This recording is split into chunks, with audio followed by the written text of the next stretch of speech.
ത്വാഹ റസൂലന്റെ ഖൽബിൽ നിറഞ്ഞു, എന്നാലും സ്നേഹസുഖം നേടിയിട്ടില്ല.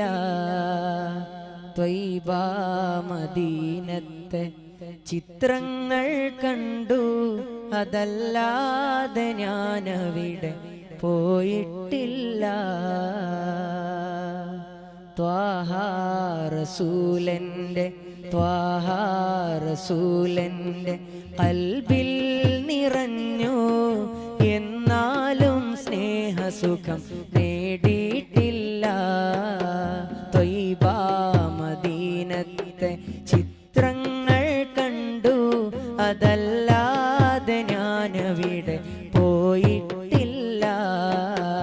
എല്ലാരും പറയുന്ന പുന്നാര നബിയൊന്ന് കനിയുകില്ലിരുലോകം മിക ജീവിതം. ഇല്ലാത്ത തെറ്റില്ല, എല്ലാം നുണഞ്ഞിന്ന് ദുനിയാവിലലയുന്ന ദുരജീവിതം. എന്നാലും അല്ലാഹുവിൻ്റെ റസൂലിൻ്റെ കാരുണ്യം തേടുന്നു